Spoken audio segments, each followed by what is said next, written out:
Welcome to the Deep Dive. We are absolutely thrilled to have you with us today. Yeah, thanks for hanging out with us. Whether you are, currently prepping for a long-haul flight, or maybe catching up on some armchair travel during your commute, or if you're just insanely curious about how different cultures operate on a day-to-day basis, you have landed in the perfect spot. You really have. Today, we are looking at a place that often feels like you are stepping directly into the 22nd century. Yet it remains so deeply, fundamentally rooted in ancient tradition that the contrast can honestly give you whiplash. Absolutely. We were talking, of course, about Tokyo. It really is a city of profound contradictions. I mean, you can walk down a street entirely illuminated by multi-story, hyper-modern neon screens, and then Turn a corner. Exactly. You turn a single corner into a quiet alley, and suddenly you find yourself standing in front of a centuries-old wooden Shinto shrine. And it smells like burning cedar. Yes.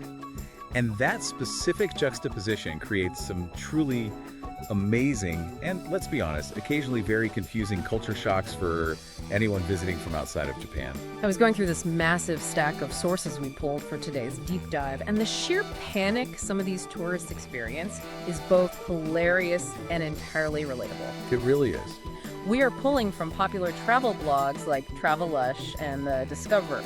They give us those boots-on-the-ground, real-time reactions. Right, the raw reaction. But I've also been buried in these massive, highly opinionated Reddit threads from bewildered travelers, specifically the Our Japan Travel Tips community. Which is just an absolute goldmine. It's a goldmine of raw, unfiltered experiences. Plus, we've got transcripts from the incredibly helpful YouTube channel How's It Japan, which acts as a sort of survival etiquette guide. A very necessary guide. And to really understand the hidden mechanics of this city, we dug into corporate research documents from Japanese giants like Suntory and TOTO. Which is really where we get to the core of our mission today. Yeah, exactly. We are going to unpack 5 specific things that tourists find incredibly strange in Tokyo. But we aren't just going to, rattle off a list of quirky observations. No, nobody needs just another list of them. Right. We are going to synthesize all of these diverse perspectives to understand the why behind these behaviors. Like, why does the city function this way? What are the historical, psychological, and cultural underpinnings driving these norms? Exactly.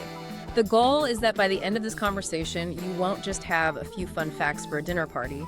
You will understand the invisible social fabric of the city, making you a smarter, more culturally aware traveler. Okay, let's unpack this.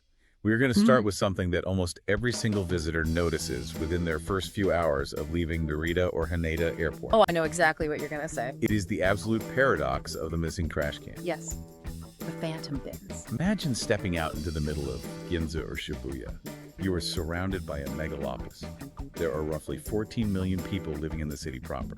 And tens of millions more moving through the greater metropolitan area every single day. Right. And the streets are pristine. There is no litter. None. No wrappers blowing in the wind. No overflowing municipal dumpsters. No sticky sidewalks. It is widely considered one of the cleanest major cities on Earth. It really is. Yet, when you finish your bottle of green tea, or you unwrap a rice ball you bought from the convenience store, you start looking around for a public trash can. And you look. And you look and you realize there are virtually none anywhere. It feels like magic to a lot of people. How does a city of millions stay this clean with nowhere to throw your trash? It's a fantastic observation, and the absence of public infrastructure for waste really, really messes with the minds of Western tourists. I can imagine. To understand it, we actually have to look back at a very specific and deeply tragic moment in Japanese history. What's fascinating here is that Tokyo wasn't always a binless city. Really? Yeah. Up until the mid-90s, public trash cans were actually relatively common in parks, on street corners, and in transit hubs, very much like they are in New York or London. So what happened? Well, that infrastructure changed fundamentally on the morning of March 20th, 1995. That was the date of the Tokyo subway sarin gas attack, wasn't it? Yes, it was. Off Shinrikyo cult. It's just a horrific event. It was. During the peak of the morning rush hour, members of the cult boarded multiple trains on the Tokyo Metro and released sarin, which is an incredibly deadly, invisible nerve gas. Wow. It killed over a dozen people, injured thousands, and deeply traumatized the entire nation. Right.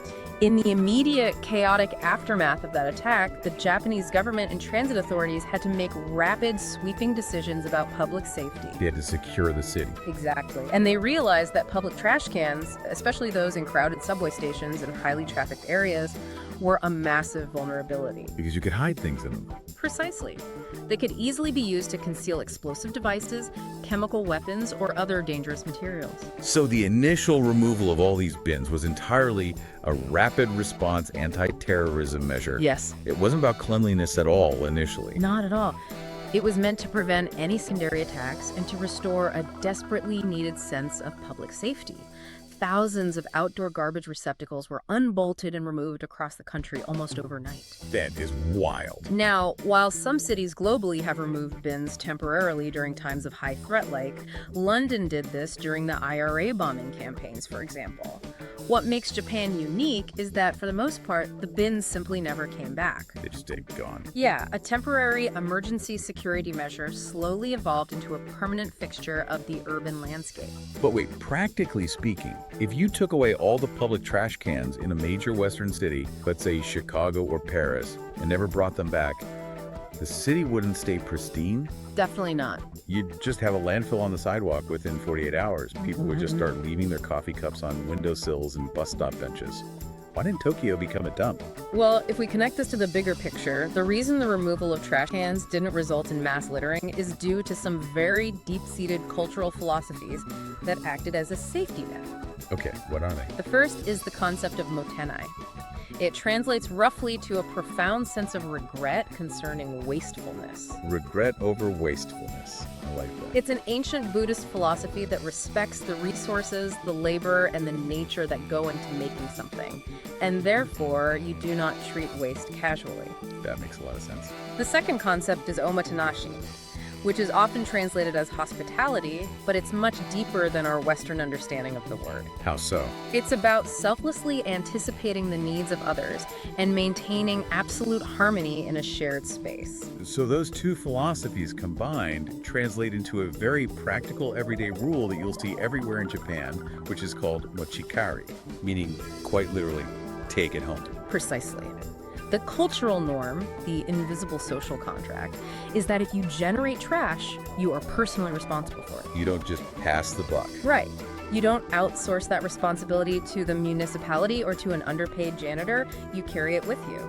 Japanese citizens are perfectly accustomed to carrying their candy wrappers, empty coffee cups, and plastic bottles in their bags or pockets all day long. Just carrying it around. Yeah, they take it back to their homes or their offices, where they can properly sort and dispose of it according to very strict local recycling guidelines.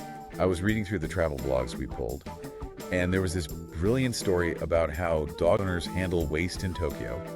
It perfectly illustrates this mindset. The double bagging strategy. Yes. If you walk your dog in a Western city, you use a plastic bag, pick up the waste, tie it off, and throw it in the nearest park bin. Standard practice.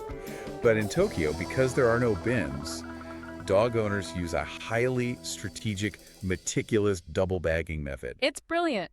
They take a paper bag and they put it inside a plastic bag. When they pick up the waste, they use the paper bag as the primary contact layer. Right. Then, they carry it all the way home. Once they are home, they pull the paper bag out of the plastic bag. The paper bag and the organic waste go directly into the flushable toilet or the combustible trash, and the clean plastic bag can be recycled or reused. Yeah. It is so deliberate. It is incredibly deliberate, and it highlights a level of civic responsibility that is not innate. It is explicitly taught from a very young age. This doesn't just happen by accident. They teach this in schools, Yeah. right?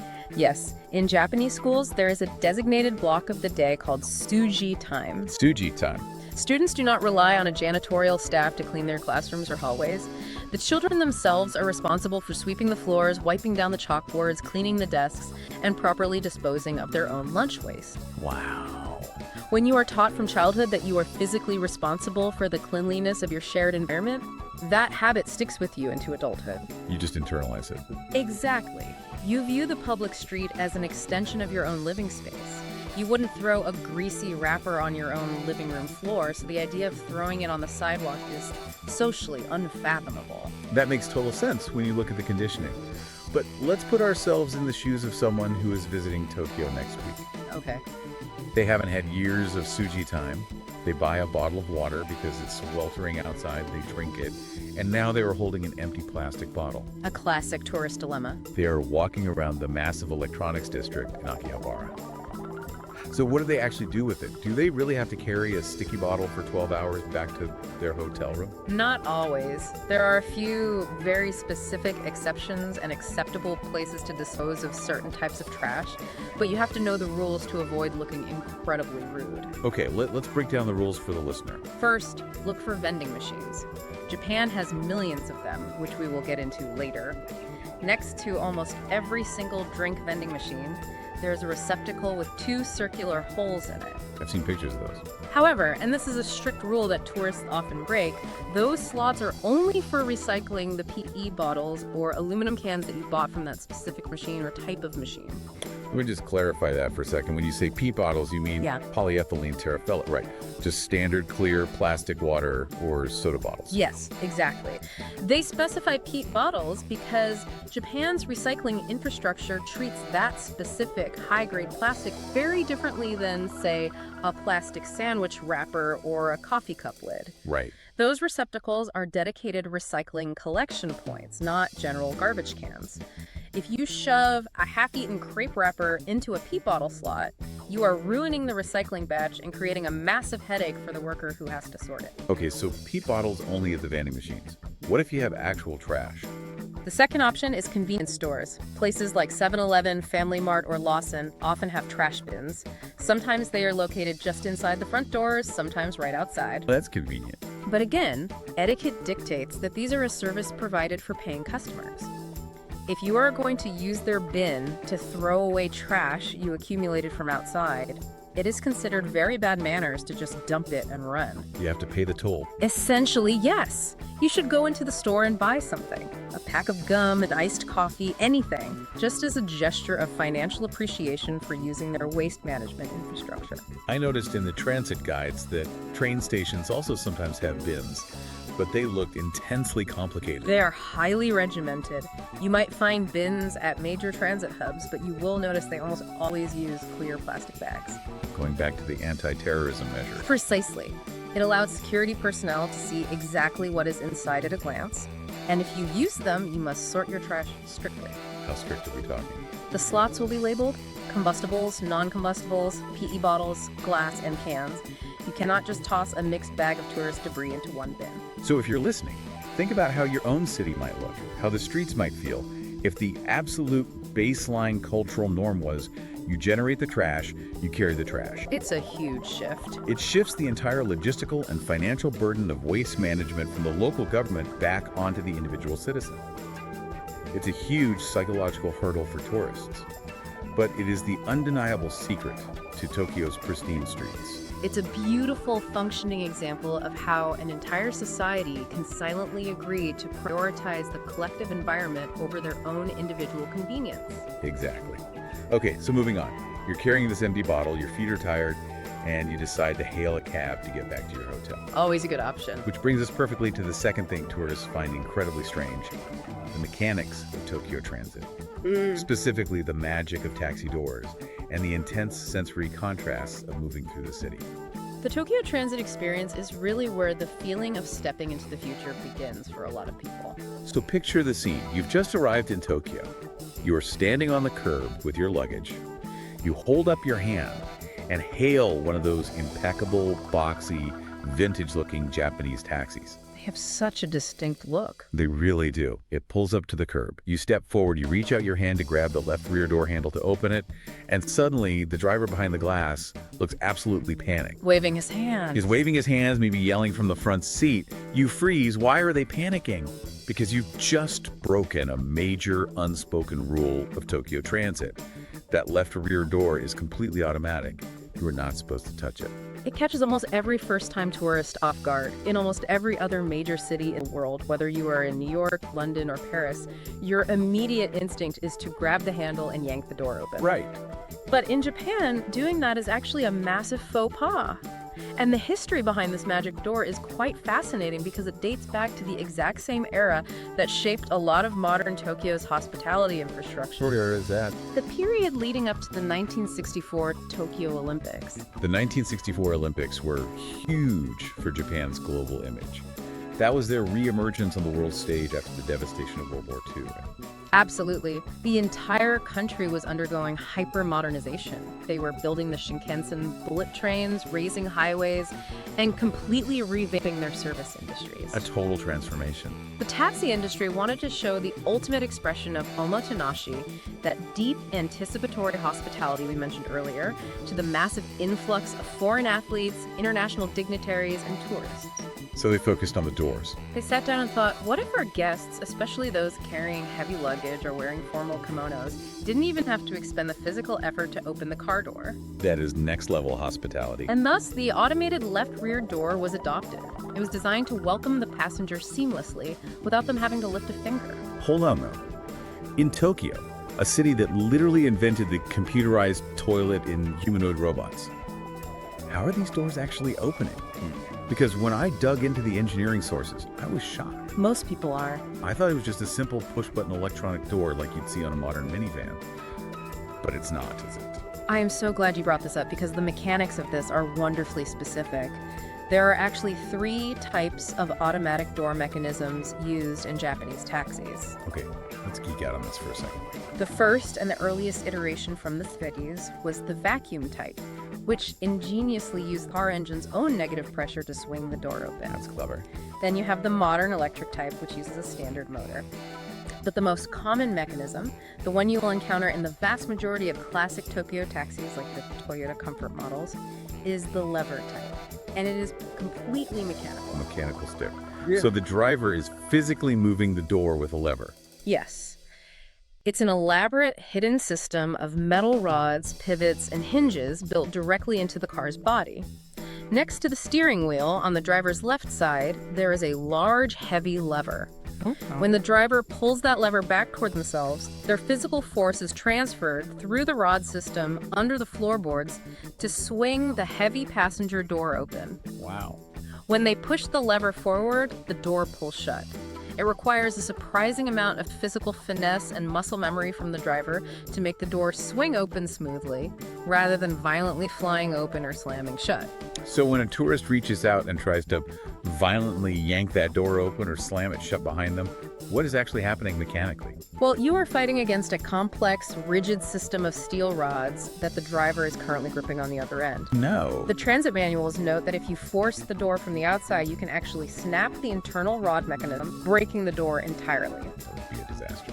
Or even worse, your sudden pulling force can cause the lever in the front seat to violently snap back and physically pinch, bruise, or even break the driver's finger. Oh my gosh, no wonder they panic when they see a tourist reaching for the handle. Exactly. So the golden rule is simple. Stand back, keep your hands in your pockets, and let the magic happen. Let the driver serve you.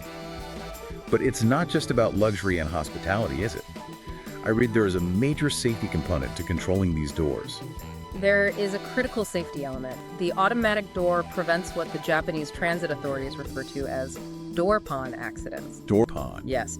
Tokyo is an incredibly dense, chaotic environment for driving. The streets are often narrow, and there are constantly delivery cyclists, mopeds, and pedestrians weaving through tight traffic. Right. There's a lot moving around. If a passenger randomly flings a heavy taxi door open without checking their blind spot, they could easily hit a passing cyclist, causing a severe accident. By keeping control of the door entirely in the hands of the train driver, who checks their side mirrors before deploying the lever, they virtually eliminate that risk. That is so smart. Yeah. And we can't talk about Tokyo taxis without setting the scene of the interior. The drivers themselves are impeccably dressed.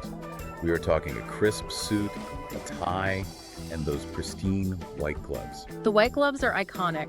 They serve a multitude of purposes. Primarily, they convey a sense of absolute cleanliness, trust, and professionalism. I just look so sharp.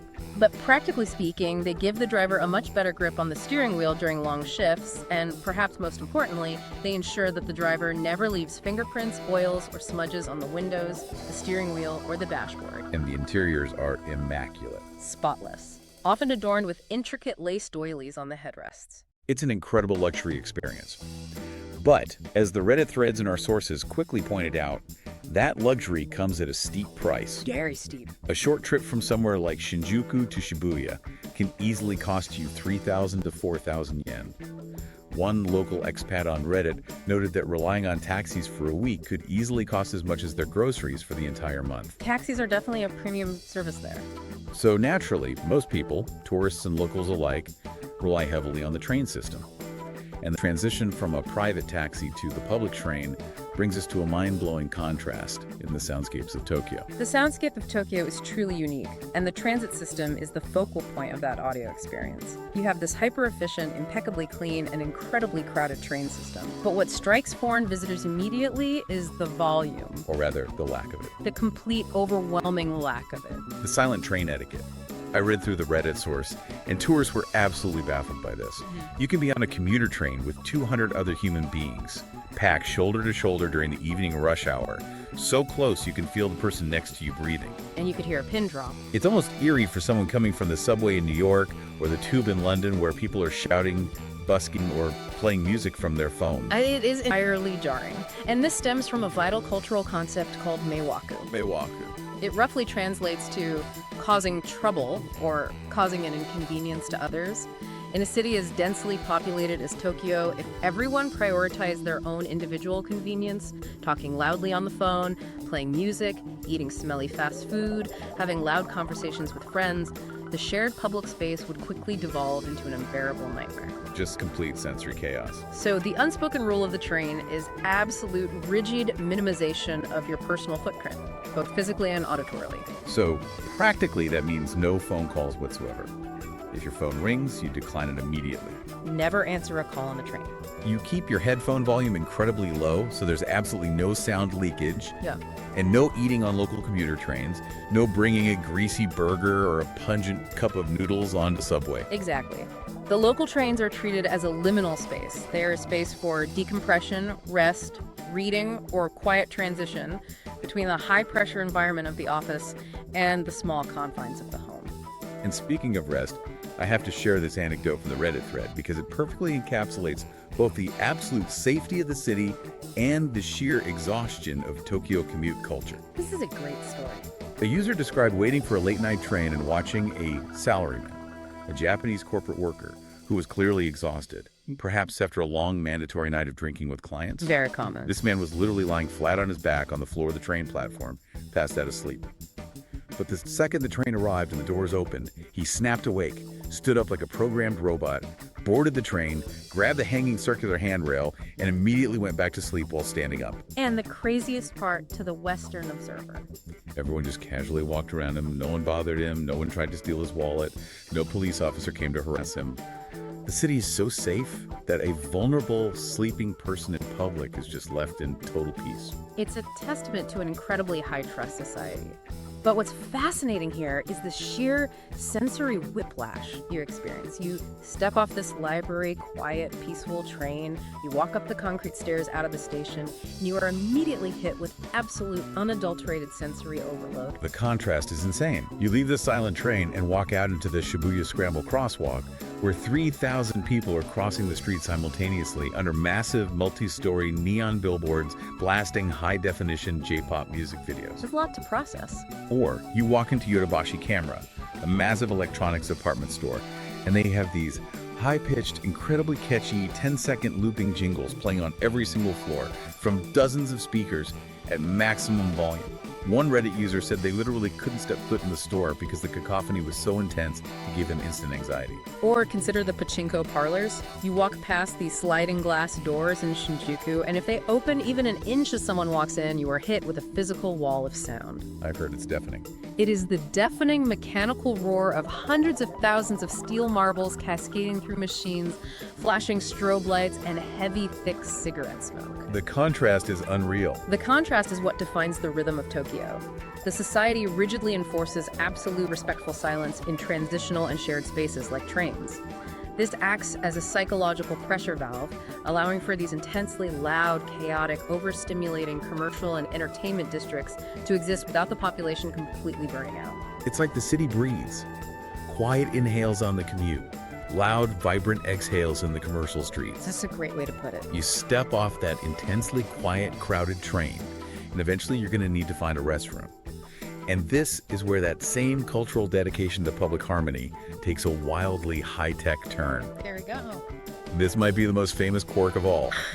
We are talking about the high-tech washlet wonderland of Japanese toilets. I knew we would get here. Yeah. It is virtually impossible to talk about Tokyo without talking about the bathroom technology.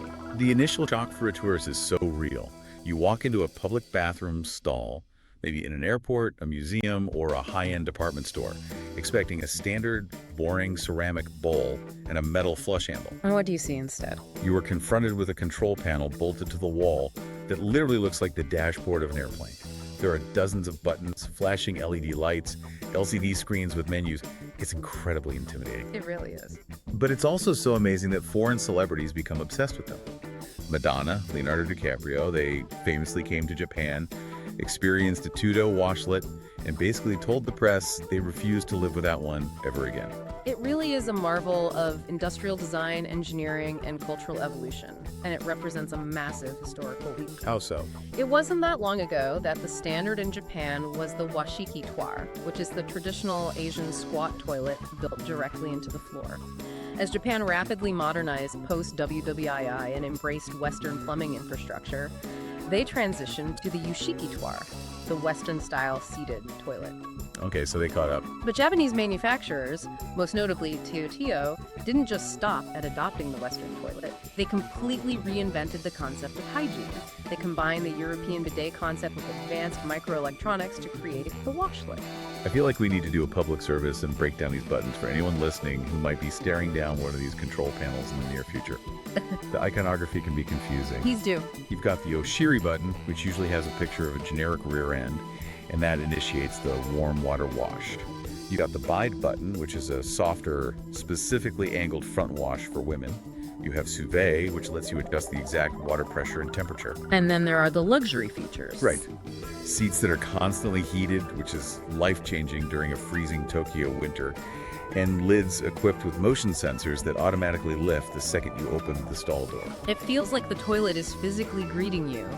But with all those buttons comes immense confusion for the uninitiated. Definitely. One of the most common mistakes tourists make involves accessible or public stalls. There is a button labeled Yobidashi, meant to call for help if an elderly or disabled person has a medical emergency. Oh no, I see where this is going. Because it's often prominent, sometimes colored red or yellow, foreigners frequently press it thinking it's the flush button. Suddenly, security guards or station attendants are rushing to the stall, only to find a very bewildered, embarrassed tourist who just wanted to flush. The panic of pressing a button and hearing a loud alarm go off while you are in a bathroom stall is the stuff of nightmares. It truly is. But speaking of avoiding embarrassment, we have to talk about one specific button that reveals so much about Japanese psychology. The Otohime. Yes, the sound princess. This is a fascinating sociological feature. Explain the Otohime to us. What does it actually do, and why did they spend R&D money developing it? The Otohime is an electronic sound simulator. When you press the button, or sometimes simply wave your hand over a motion sensor, a speaker built into the toilet plays the loud, continuous, high-fidelity sound of flushing water, or sometimes a rushing mountain stream, or even birds chirping. Just to make noise. It is designed entirely to mask any bodily noises while you are using the restroom. This stems from that same deep cultural emphasis on privacy and a strong visceral aversion to cause discomfort or embarrassment to oneself or to the people in the adjacent stalls. Tio's internal data on this is actually wild. They found that 77% of Japanese women and 48% of Japanese men regularly use the sound simulator. Yeah. That is a massive percentage of the population actively engaging with this technology just to maintain auditory privacy. It shows how deeply ingrained the fear of social embarrassment is. And there is a fascinating environmental history here. What's the connection? Before the Otohime was invented in the 1980s, women would continuously flush the actual toilet while they were going just to cover the sound. This wasted an enormous amount of municipal water, gallons and gallons per visit, putting a huge strain on the city's water infrastructure. Wow. So the invention of the Sound Princess wasn't just about preserving modesty. It was a highly effective water conservation measure, brilliantly masked as etiquette device. Here's where the engineering gets truly obsessive. Because you would think, okay, a toilet that sprays warm water, great, they figured it out, job done. But the level of corporate warfare behind these washlets is intense. The sources detailed this epic, ongoing, multi-decade battle between the two major manufacturers in Japan, TOT and LIXIL. It is quite literally an engineering arms race, and it all comes down to a fundamental philosophical disagreement about the optimal angle of the water spray. Yes, the spray angle debate. So TOTO, who basically invented the category, uses what their engineers call the golden angle. They engineered their microscopic spray nozzle to hit the user at exactly a 43-degree diagonal angle. And why is that? Because fluid dynamics dictate that a diagonal spray ensures the dirty water falls straight down into the bowl without splashing back onto the nozzle itself. TOTO's philosophy prioritizes absolute hygiene in an easy-to-clean bowl, and apparently this 43-degree angle is highly favored by younger users who just want a quick, clean experience without making a mess. But then you have LIXIL, their main corporate competitor. LIXIL took a completely different physiological approach. They engineered their spray to hit at a nearly 90-degree direct vertical angle. Straight up? Straight up. Their philosophy is that the washlet shouldn't just clean the surface, it should physically stimulate. A direct, higher-pressure vertical spray stimulates the muscles around the area. Interesting. This is specifically designed to help people who might have digestive issues or severe constipation, which is why the LIXIL design is overwhelmingly favored by elderly users, care homes, or people in hospitals. LIXIL focuses on medical stimulation. I just love that there are literal corporate boardrooms in Tokyo where highly paid engineers in lab coats are fiercely debating the merits of a 43-degree versus 90-degree trajectory. It's serious business. There was this hilarious anecdote in the source about TDO's early research and development phase in the late 70s. The male engineers needed data to calculate exactly where the nozzle should aim for women using the bidet function. But they realized they didn't know the exact physical mechanics of how women sat on the toilet. So what do? So these incredibly serious engineers had to go around the office, clipboards in hand, and awkwardly ask their female colleagues, excuse me, for research purposes, when you sit down, where exactly do you pull your underwear down to? Is it your thighs, your knees, your ankles? They needed to map the exact clearance space so the spray wouldn't hit the clothing. It sounds humorous, but it reflects an absolute, uncompromising dedication to iterative design. They were creating a product category that had never existed before in human history, and they were determined to make it flawless. And it worked. And that immense dedication pays off. The global impact of these machines is profound. Once someone experiences that level of comfort, warmth, and hygiene, it structurally changes their expectations. It's very hard to go back to standard dry toilet paper. The sources shared this incredibly heartwarming story that sums up that technological leap. There was an Eastern European worker who had been working in Japan for a few years, and he saved up to buy a high-end washlet to bring back home to his parents in his rural village as a gift. I love this story. He installed it in their home, and it was such a technological marvel in his hometown that the entire neighborhood literally came over just to take turns using his parents' toilet. It became a local tourist attraction. People were lining up to experience the heated seat and the warm water. That perfectly illustrates how transformative the technology is. It shifts the bathroom from a purely utilitarian, sometimes unpleasant space into a genuinely comfortable, hygienic sanctuary. They've engineered the private space perfectly, but they've also engineered the public space with the same level of robotic precision. Which brings us to thing 4. Vending machines for absolutely everything. If the washlet is the ultimate marvel of the private space, the vending machine is the absolute marvel of the public space. It's staggering. If you grew up in the US or Europe, you've probably seen a vending machine at a dingy highway rest stop or tucked away in a hotel lobby selling stale chips and lukewarm sodas. Yeah, nothing exciting. But in Tokyo, and really all across Japan, they are everywhere. And I don't just mean on busy commercial street corners. You will find them glowing softly in dark, narrow, purely residential alleys. You will find them at the top of grueling hiking trails on Mount Fuji. That's dedication. You will find them standing completely alone, plugged into a solitary power pole in the middle of remote agricultural fields, miles from the nearest town. It is a level of ubiquity that is hard to comprehend until you physically see it. And it's not just the bizarre locations, it's the sheer mind-boggling variety of what they dispense. Yes, You aren't just getting a Coke. You can get hot, savory, thick corn soup in a can, which, by the way, on a freezing winter day when you were waiting for a train, is absolutely life-changing. Comfort in a can. You can buy umbrellas, hot hamburgers in foil, surgical masks, fresh eggs from local farms, raw Wagyu beef, and yes, even emergency underwear. It's an entirely automated retail economy. And this extends deep into the restaurant industry too. The ramen shops. Yes. If you go to a famous ramen chain like Ichiran in Shibuya, you don't talk to a cashier. You walk in, you face a massive panel of multicolored physical buttons. You put your money in, press the button for your broth richness, your noodle texture, your extra pork, and it spits out a small paper ticket. The automation of food is seamlessly integrated into daily life. To understand why these machines are so advanced and so pervasive, we have to look past the novelty of buying a hot hamburger from a robot. It's not just about quirky convenience. In Japan, vending machines are essentially treated as vital social infrastructure. Social infrastructure. We looked at the corporate strategy documents from Suntory, one of Japan's massive beverage conglomerates, and their philosophy is incredibly revealing. They view the vending machine not merely as a point-of-sale terminal, but as a community touchpoint. Their internal slogan for these machines is, "More than a greeting, less than a meal." More than a greeting, less than a meal. That's incredibly deep for a metal box that spits out cans. But wait, if they are treating these like social infrastructure, what are they actually stocking them with? Because a row of Diet Cokes doesn't exactly scream community touchpoint. Exactly. They engineer the machines to fulfill specific social and physiological needs depending on exactly where they are placed. It is hyper-localized data analysis. Take the corporate office environment. Suntory developed a machine called the Boss Mart specifically for office buildings. What does it sell? It doesn't just sell coffee, it dispenses light, healthy meals, salads, and sandwiches. They recognize that Japanese salarymen often work incredibly long hours and might literally not have time to leave the building for a proper lunch. So the machine acts as a miniature automated cafeteria that sustains the workforce. And then there is the President's Treat Machine, which I think is a brilliant piece of social engineering.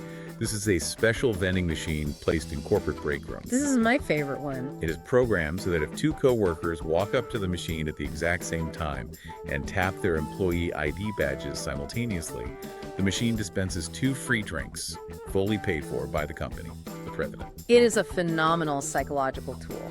Think about how modern corporate architecture in the West often isolates workers, everyone in their cubicles, headphones on, interacting only over Slack or email. It's very disconnected. The President's Treat Machine forces serendipitous social collisions. It literally gives employees an excuse to say, "Hey, want to go tap badges at the machine?" It encourages social interactions, small talk, and camaraderie in an office culture that can otherwise be very rigid, hierarchical, and silent. They are using automation to facilitate human connection, which is the exact opposite of how we usually view automation in the West. When a supermarket in the US installs self-checkout kiosks, it feels incredibly cold and transactional. It feels like a corporation trying to cut labor costs by forcing you to scan your own groceries. Right. But here, they're using the technology to break the ice between humans. Another incredible example is their public health infrastructure. During the intensely hot and humid Japanese summers, heat stroke is a major public health crisis, especially for the elderly. Suntory deploys specific machines heavily stocked with a drink called Dakara, which is scientifically formulated to be rich in electrolytes. They strategically place these machines in parks, near construction sites, and on long, unshaded pedestrian routes. They aren't just trying to maximize profit, they are operating a decentralized network of hydration stations to prevent medical emergencies. They even have universal design machines. These are machines engineered specifically with low-set buttons, sturdy physical handrails, and a lower dispensing slot, ensuring that children, the elderly, or someone in a wheelchair can easily and independently buy a drink without struggling or needing to ask for help. It shows care. The machine isn't there to replace a human interaction just to save a buck. It's there to provide a service precisely when and where you need it, with a level of care that feels almost human. It's a fundamental difference in design philosophy. In Japan, technology is expected to possess omotenashi. The machine itself is acting as a host. The machine is a host. But that raises a big question. What happens when you are dealing with actual human hosts? When you step away from the vending machines and walk into a restaurant, the rules change entirely. Which brings us to our final point, thing 5, the unspoken rules of dining and nightlife. This is where tourists often experience the most acute anxiety. You want to be a good guest, you want to show respect, but the rules are so different from what you might be used to that you feel like you are walking through a minefield. The stress of walking into a tiny, hushed Japanese restaurant and feeling like you were going to accidentally offend the chef is very real. So let's break down the absolute what not to do list straight from our sources like the How's It Japan guide. Good idea. First and foremost, the biggest culture shock for Americans: tipping. Do not tip in Japan. This is crucial, and it's a mistake made constantly. In the US, leaving a 20% tip is standard. It's practically mandatory because it's how servers make their living. In Japan, leaving money on the table will cause sheer panic. They don't understand it. The staff will assume you accidentally forgot your change. There are countless stories of well-meaning tourists leaving a generous tip and walking out, only to have a waitress physically sprint down the street after them, waving the money, desperately trying to return it. It causes so much confusion. The price on the menu is the price you pay. Excellent attentive service is just the baseline cultural expectation, not an add-on you purchase. If you really want to show your appreciation, leaving money is almost insulting. The expert advice is to use a specific phrase. The phrase is, it loosely translates to "thank you for the meal" or "thank you for the feast." Saying this loudly and clearly to the chef or the staff as you walk out the door is the highest compliment you can pay. It acknowledges their hard work, their skill, and their hospitality. It warms their hearts far more than leaving a few coins on the table. Okay, next rule: chopstick etiquette. There are many minor rules, but there are two major taboos you absolutely must avoid. The first is the chopstick tattoo. Never ever take your chopsticks and stick them vertically straight up into a bowl of rice. Yes, this is deeply offensive and will make the entire room uncomfortable. To understand why, you have to look at Japanese Buddhist funeral rituals. During a funeral, a bowl of rice with chopsticks standing vertically in it is placed as an offering to the deceased at the altar. So you're recreating that. If you do this at a restaurant, you are essentially mimicking a funeral right at the dinner table. It brings incredibly bad luck and dark energy to the meal. And the second rule is similar, right? Never pass food directly from your chopsticks to someone else's chopsticks. Exactly. This also mimics a very specific funeral ritual. After a cremation, the family members use specialized chopsticks to pick up the remaining bones of the deceased and pass them to one another before placing them in an urn. If you pass a piece of sushi from your chopsticks to your friend's chopsticks, you are mimicking the passing of cremated bones. It is a massive taboo. If you need to share food, place it on a small plate and hand the plate to the other person. That is fascinating. It's so important to know the deep religious and cultural weight of these actions rather than just viewing them as quirky, arbitrary rules. What about sushi? I feel like Westerners have been eating it wrong our entire lives. What are the rules? First, when you pour soy sauce into your little dish, just pour a tiny amount. Do not fill the dish to the brim. Wasting soy sauce is frowned upon, going back to the concept of motenai, respecting the resources. Second, when you dip a piece of nigiri sushi, the slice of fish over the bed of rice, you must turn it upside down and dip the fish into the soy sauce, not the rice. Why not the rice? Does it change the flavor? The rice acts like a sponge. If you dip the rice, it absorbs way too much salty soy sauce, completely overpowering the delicate balance of flavors the chef intended. Plus, the structural integrity of the rice will break apart and fall into your dish, leaving a murky puddle of soy sauce with floating rice grains, which is considered very messy and disrespectful to the chef's craftsmanship. Mind blown. Okay, two more quick dining rules: perfume and time. If you are going to a counter seat restaurant, like a high-end sushi bar or a yakitori spot where they grill chicken skewers right in front of you, do not wear strong perfume or cologne. These dining experiences are multisensory. The aroma of the smoking binchotan charcoal, the delicate scent of the fresh fish, the smell of the dashi broth, these are integral parts of the meal. Because you're sitting shoulder to shoulder with other patrons in a very tight space, heavy perfume will overpower the food and actively ruin the meal for the people sitting next to you. It's an invasion of their sensory space. And regarding time, don't linger. If you go to a tiny local mom-and-pop ramen shop, you sit, you eat, you say your thanks, and you leave. Sitting there for an hour chatting, scrolling on your phone after you finish your food means the chef can't seat the next customer. In a restaurant with only 8 seats, your lingering is directly impacting their ability to pay rent and make a living.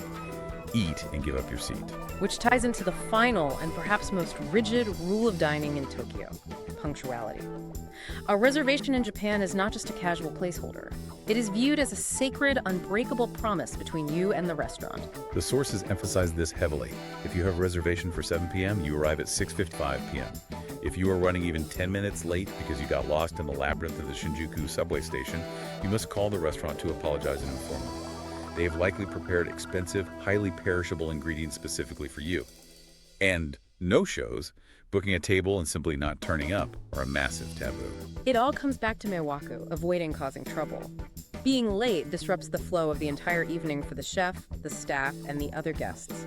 And this intense emphasis on tight scheduling, efficiency, and respecting physical constraints makes total sense when you look at the sheer physical scale of Tokyo's nightlife. We have to talk about the microbars because this architectural reality is fascinating. Tokyo has these distinct districts, particularly in Shinjuku, like Golden Gai or Omoidyokocho. Incredible places. The sources describe them beautifully. You step off the main, glowing neon streets, and you turn into these narrow, semi-seedy zigzag alleyways. And packed into these alleys are nearly 100 tiny, independent bars. And when we say tiny, we mean micro scale. These establishments, many of which were made famous to Western tourists by the late Anthony Bourdain, literally only have room for 5 to 10 people. The bartender is standing inches away from you. The history here is tied to the post-WWII black markets.